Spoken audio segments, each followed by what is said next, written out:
The leader of the opposition is using and coining the word surrender and surrender. Madam, मैं आपको बताना चाहता हूं, Narendra Modi ji is the defender of India and you are the surrendering forces of the country. Madam, आप 30 second दीजिए, मैं conclude कर रहा हूं। उरी अटैक जब हुई थी या बालाकोट अटैक जब हुई, हमने पाकिस्तान के अंदर घुसकर हमने मारे। Narendra Modi showed he is the defender of India. Madam, when Rajiv Gandhi,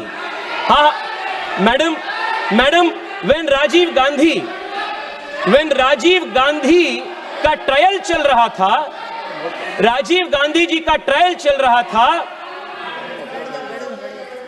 madam, जब राजीव गांधी जी की डेथ की, टेररिस्ट से हुई डेथ की ट्रायल चल रहा था, trial court said we do not have exclusive terror legislations to prosecute. This was the state of affairs of this country. 2005 जुलाई 28 जौनपुर श्रमजीवी एक्सप्रेस पे बॉम्बिंग हुई, 15 लोग से अधिक लोगों का मृत्यु हुई। आपने क्या की? निंदा की।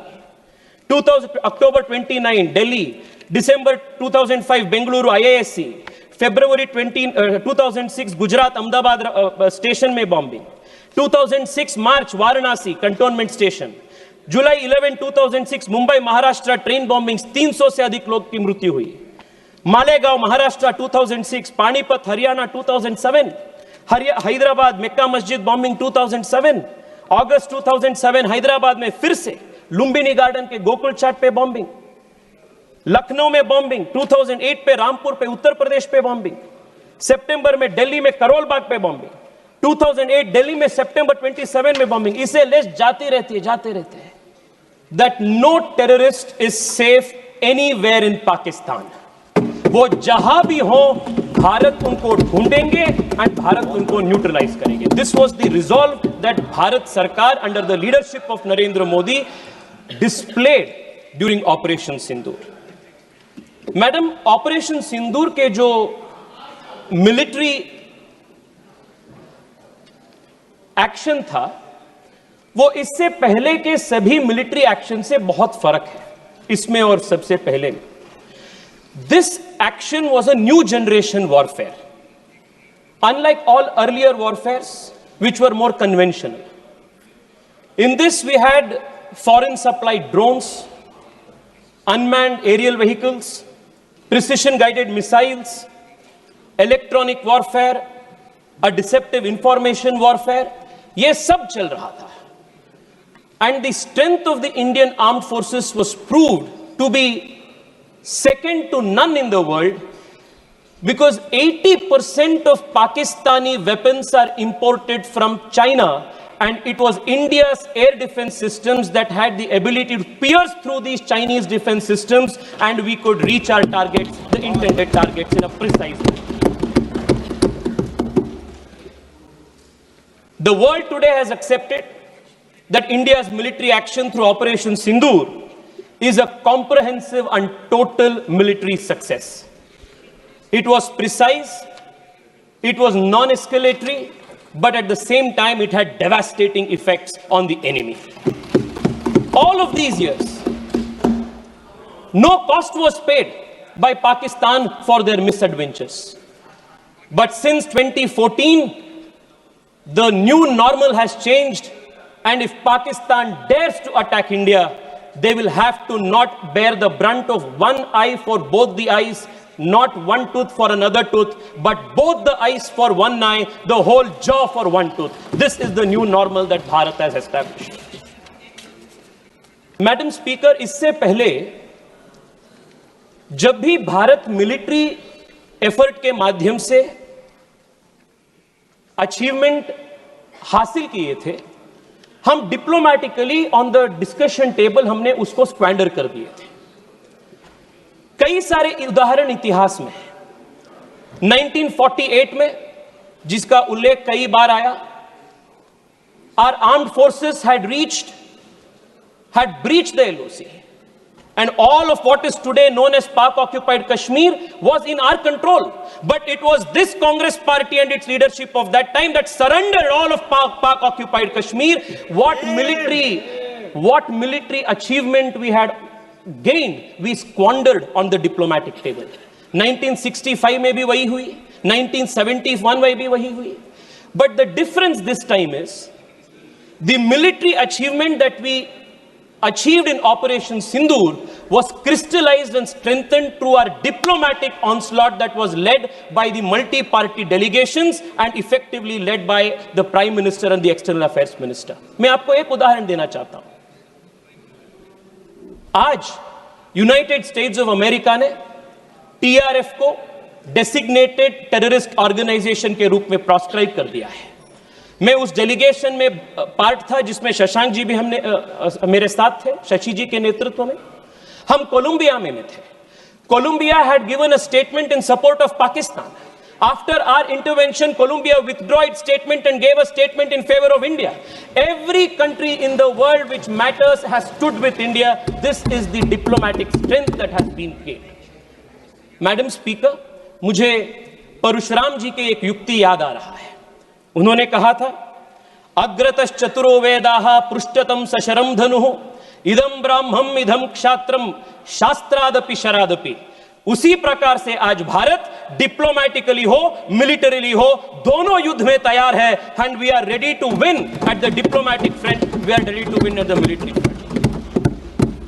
मैडम स्पीकर, आज जितने भी कांग्रेस के अपने साथियों से भाषण हमने सुने, बहुत अजीब लग रहा था मुझे, क्योंकि कांग्रेस पार्टी का नेता चेंज होते हैं पर कांग्रेस पार्टी का नीति वही है. 1947 से लेकर आज तक कांग्रेस पार्टी के जो कंसिस्टेंट पॉलिसी है वो भारत को और भारत के सशस्त्र बल को सिस्टमैटिकली और डेलिबरेटली वीक करने का एक पॉलिसी है. इसका उदाहरण मैं देना चाहता हूं. At the very beginning of our independence, at the dawn of this nation, as an independent country, Pandit Nehru ji की एक स्टेटेड पॉलिसी थी कि भारत को आर्मी का जरूरत ही नहीं है. जनरल लॉकहार्ट के पास बैठते हैं और नेहरू जी बात ये बोलते हैं कि rubbish, total rubbish, no plans of modernisation of army is required. India का policy is ahimsa. We don't need the army, police will do its job. ये नेहरू जी की सरकार की स्टेटेड पॉलिसी थी. And this did not remain isolated in 1947 when A.K. Anthony ji was the defense minister. It was the stated policy. Madam, my party has allotted me 15 to 20 minutes time. Please give me the time given by my party. Madam, they had a deliberate policy of not building border infrastructure. और देश के army में जाति गणने का काम भी Congress party ने किया था. और मैं बैंगलोर से आता हूं और बैंगलोर के HAL हो, DRDO हो, ऐसे कई सारे इंस्टीट्यूशंस को डेलिबरेटली इन लोगों ने वीकन किए थे. 10 साल पहले HAL के पास ऑर्डर बुक्स नहीं था. आज HAL के पास 1 लाख करोड़ रुपए से ज्यादा order books make in India के नरेंद्र मोदी जी के मेड इन इंडिया के कारण के वजह से है. It was a deliberate consistent strategy to weaken the armed forces. Madam, Rafale की बात हो रही थी. The country remembers how the leader of the opposition in an extremely irresponsible fashion tried to derail the acquisition of the all important Rafale, and they also tried to derail the acquisition of Tejas into the armed forces. If it was not for our defense minister Manohar Parrikar, today LCA Tejas would not have been a reality in this country. They had tried to kill all of these made in India defense projects. Madam, 3 साल पहले general Bipin Rawat ji ने एक बहुत महत्वपूर्ण कार्यक्रम में देश को बताया था that India should be ready to face a 2.5 front war. मैं आज इस देश को इस महत्वपूर्ण सदन से बताना चाहता हूं कि दिस 0.5 फ्रंट जो है वो कांग्रेस पार्टी और इसके इकोसिस्टम है जो भारत के अंदर से भारत को खोखला करने के लिए काम कर रहे हैं। और मैं बहुत जिम्मेदारी के साथ यह बात कह रहा हूं मैडम, और मैं तथ्य के साथ इसको प्रूव करूंगा। मैडम, आज कांग्रेस पार्टी ने टेररिज्म के बार इतना बड़े बड़े बात कह रहे, बड़े बड़े बात, but what has been the consistent policy of Congress party towards terrorism? Madam, एक ही उदाहरण देना चाहता हूं। 2004 में जब इनकी सरकार सत्ता में आई, what was the first step that they do? It was to repeal the POTA act.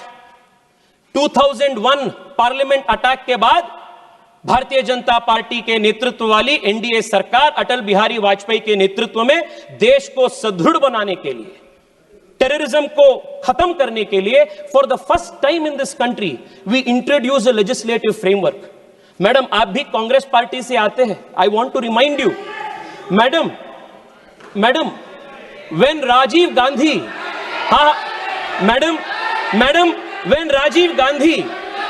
When Rajiv Gandhi का ट्रायल चल रहा था, राजीव गांधी जी का ट्रायल चल रहा था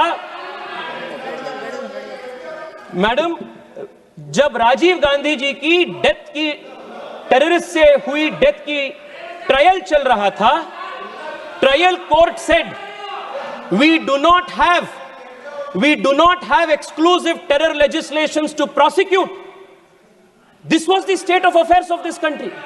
2001 के बाद हमने पोटा कानून लागू की, पर आप सरकार में आते ही पहली चीज आपने पोटा को ध्वस्त किया। यू रिमूव्ड पोटा। और क्यों किया आपने? आपके वोट बैंक के कारण आपने पोटा को बंद किया, और उसके बाद 10 साल देश हर दिन टेररिस्ट अटैक रूटीन बन गया था देश में। मैडम, मैं आपको एक लिस्ट बताना चाहता हूं। अब देखिए, पोटा को खत्म करने के वजह से इस देश पे किस प्रकार की नुकसान है। जुलाई 5, 2005 अयोध्या में राम जन्मभूमि में टेररिस्ट अटैक हुई। आपने क्या की? निंदा की। 2005 जुलाई 28 जौनपुर श्रमजीवी एक्सप्रेस पे बॉम्बिंग हुई। 15 लोग से अधिक लोगों का मृत्यु हुई। आपने क्या की? निंदा की। अक्टूबर 29 दिल्ली, दिसंबर 2005 बेंगलुरु IISc, फरवरी 2006 गुजरात अहमदाबाद स्टेशन में बॉम्बिंग, 2006 मार्च वाराणसी कंटोनमेंट स्टेशन, जुलाई 11 2006 मुंबई महाराष्ट्र ट्रेन बॉम्बिंग, 300 से अधिक लोग की मृत्यु हुई।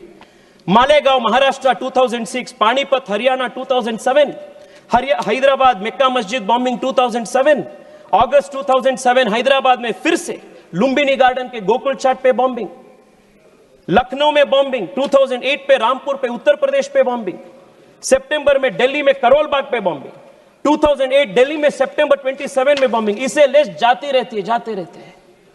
In just 10 years of the UPA government between 2004 and 2014, more than 8,000 civilians were killed because of terrorist attacks in this country. 8,000 terrorist attacks, civilians were killed. आपने NIA को week किया, आपने जो कानून था वो कानून को ध्वस्त किया, और सुनिए मैं बताता हूं आपको हमने कैसे NIA को मजबूत किया। Madam, it was this deliberate ploy of weakening this country from within, by deliberately weakening the institutions of this country, that led to 8,000 innocent civilians killed because of terrorist attacks. And this was also the position in Kashmir. Every Friday there were toll painters. Every Friday there was a plan for the next calendar of terrorist attacks. It was only after Amit Shah ji introduced the Constitution Amendment Bill to remove Article 370 that has seen a great decline of terrorist attacks in Jammu Kashmir. It happened in our government, अपने सरकार की नेतृत्व। Madam, 2004 में when Congress repealed POTA, what were governments of the world doing? 2001 में 9/11 की attacks हुई थी। 9/11 के अटैक के बाद विश्व में हर देश अपनी लेजिस्लेटिव फ्रेमवर्क को, टेररिज्म के खिलाफ उनके फाइट को और ताकत दे रहे थे. But here we had a government in India, unfortunately, that deliberately as state policy chose to weaken the fight against terrorism. 2004 में. There is only one political party in the whole world which chose deliberately and very thoughtfully to repeal an anti-terror legislation, and the disfamy of that happens to the Congress party. This, the history of the country will remember it. Madam, आज surrender के बारे में बात हो रही है. मैं देख रहा था एक दो दिन पहले कांग्रेस के पूर्व गृह मंत्री एक इंटरव्यू में बोले 1965 में जब शास्त्री जी की सरकार थी तब सोवियत यूनियन के इंटरवेंशन के साथ हमने सीज फायर किए थे. सो उन्होंने बोले कि हमने एक्सेप्ट कर रहे हैं, we are accepting that the Soviet Union had actually created the ceasefire. Why are you not doing it? Madam, I want to remind the Congress party that the Bharatiya Janata Party and the leadership under Narendra Modi is not habituated like you to perform actions for the country on the behest of foreign forces. Or 2008 mein, there is a very interesting speech of Arun Shourie ji. Madam, I'll conclude in 3 minutes. There is a very interesting speech of Arun Shourie ji. आजकल अरुण शौरी जी का कई सारे statements in लोगों ने coat कर रहे हैं. अरुण शौरी जी ने बताया था जब उन्होंने राज्यसभा में बात कर रहे थे that the government should stop running to mummy. Mummy he meant was the United States. And I want to remind again today that the Congress party, especially under its present leadership, should stop running to mummy, because mummy तक जाना, mummy पे निर्भर होना इस party के नेताओं का, इस पार्टी के पूरे परंपरा बन गया है. This is a country that will stand on its own feet and respond in its own right. Madam, मैं आपको यह भी बताना चाहता हूं कि आज